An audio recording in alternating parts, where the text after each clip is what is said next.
Hi, my name is Gary Kaufman, and today we're going to make these simple business card holders. I made these out of red oak, and I did everything on a table saw. Let's get to it.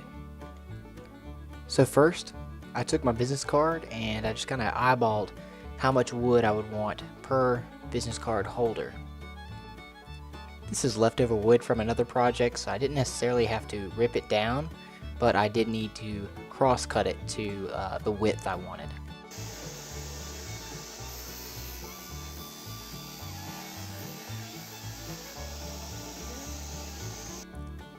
Then I just kind of eyeballed the angle that I wanted the cards to sit.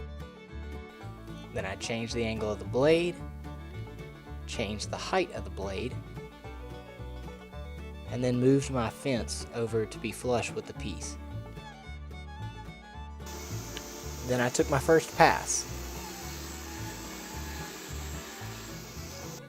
Then I gently moved my fence over just a tiny bit and took another pass just to get a little bigger groove. And these are the results. I wanted the groove big enough to hold maybe 10 cards, but small enough that I could put one card in there and it wouldn't just fall over.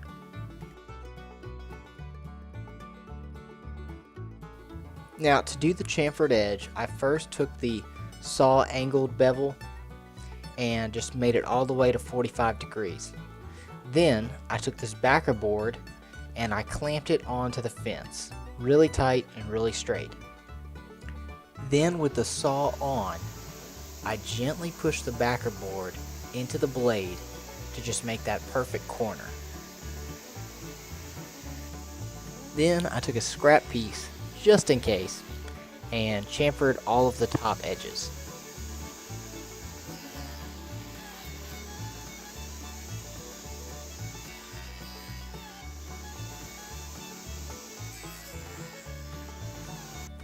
Then I compared it to my current piece just to make sure that the chamfers wouldn't cut up into the groove I had made. Then I asked myself, what if I did chamfers on the top and the bottom? So I went with it.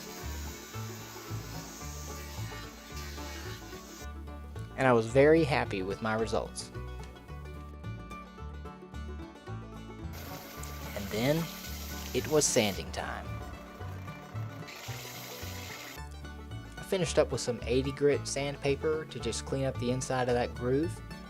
Then I used some 220 grit paper all the way around. Then some 400 grit paper all around.